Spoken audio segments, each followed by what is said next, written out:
Thank you for taking 10 minutes out of your Thursday to watch CNN Student News. I'm Carl Azus at the CNN Center. Our first story centers on a state of emergency in the East African nation of Ethiopia. This is one of the poorest countries on the planet. More than 29% of Ethiopia's people are estimated to live below the poverty line. The nation's economy has grown rapidly in recent years, but that's coincided with a rise in ethnic tension. Why? Well, the country has a diverse combination of ethnic groups. The largest, the Oromo ethnic group, makes up about a third of Ethiopia's population. Another, the Amaras, make up 27%. The Tigrays make up just over 6%. But the smaller Tigray ethnic group reportedly dominates the government, and that's one reason why some other groups are protesting. The government declared a state of emergency recently in response to the loss of lives and property in the protests, but signs of instability remain. The Ethiopian government in Addis Ababa introduced a state of emergency in the country because of growing concerns about security following several protests. This is the first time a state of emergency has been declared in Ethiopia in the last 25 years. The death of at least 52 people in a religious festival has led to increased ethnic tensions within the country. The activists claim that at least 500 people were killed, but the government denies this. This comes after one of Ethiopia's largest ethnic groups has been fiercely protesting against the government. The Oromos make up over a third of the country's 100 million population, and yet none of Ethiopia's past or current leadership has come from the Oromo region. Protests started in April 2014 when the government announced plans to expand the capital Addis Ababa into Oromo territory. Although the government abandoned these plans, the protests have snowballed. At the 2016 Olympics, the Ethiopian runner Feyisa Lilesa crossed the finishing line with his hands raised and his wrists touching as if they were handcuffed. This has become a powerful protest about the treatment of the Oromo people by the government. The government of Ethiopia, in trying to stop the Oromos from protesting too much, are forgetting that the Amaras and the Tigrays also want a slice of power.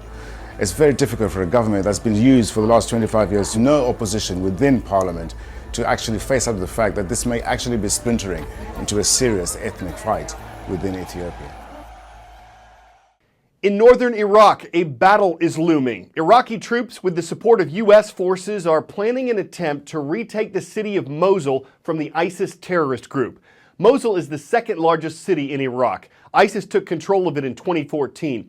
Officials believe the terrorists are planting mines and explosives around the city to complicate the fight.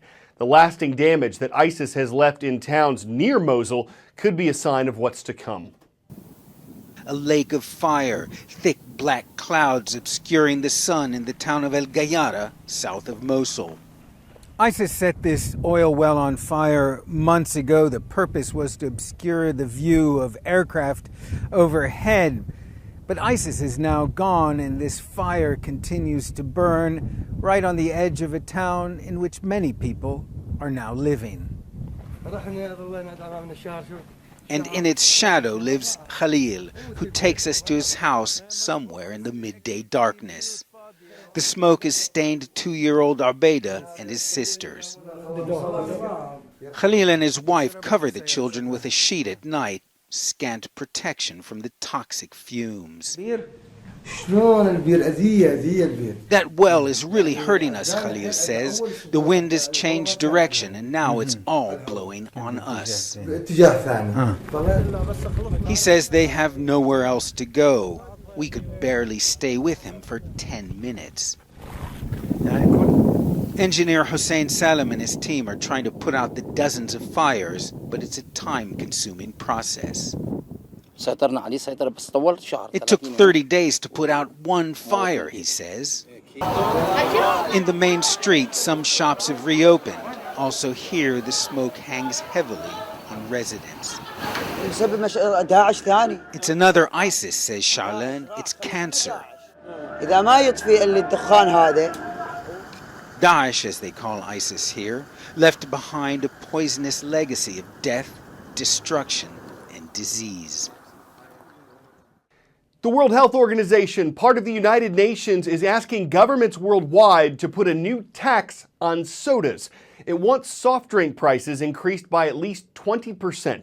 Public health experts say sugar, like what's found in many soft drinks, is mostly to blame for rising global obesity rates. The WHO says 39% of the planet's adults were overweight in 2014, and that a new tax on sugary drinks would prevent obesity and diabetes and cut healthcare costs.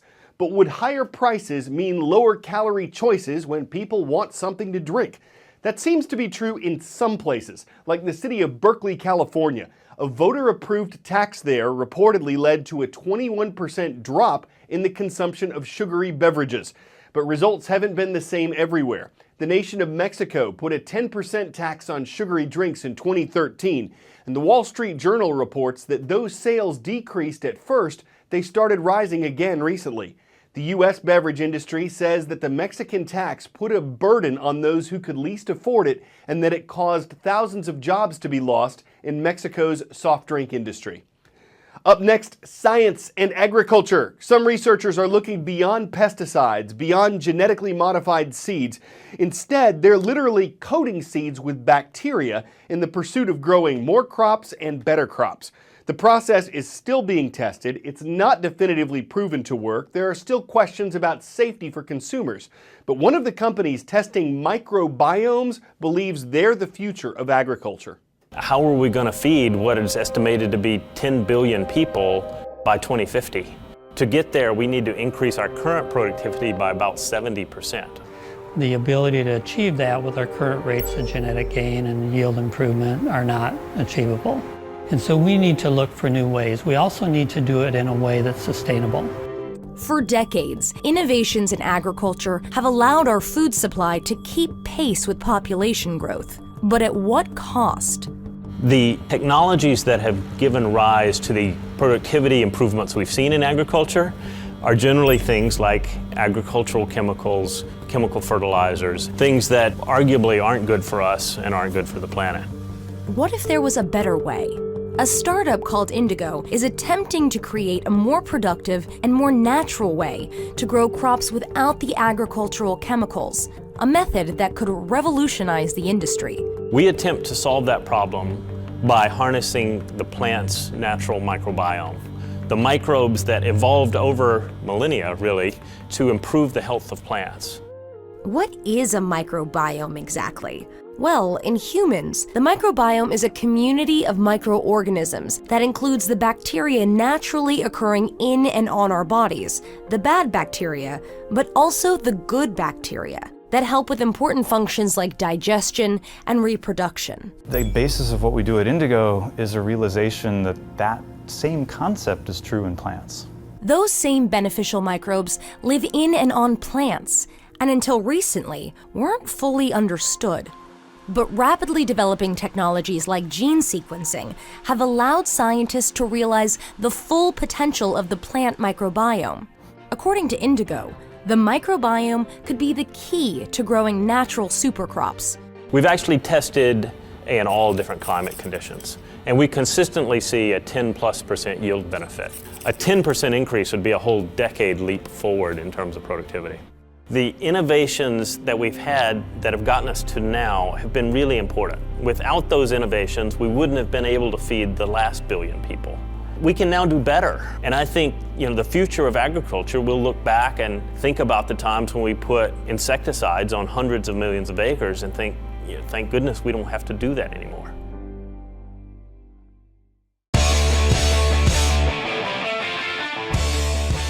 Officials in Little Rock, Arkansas called their city's Broadway bridge structurally deficient. This is how it got revenge.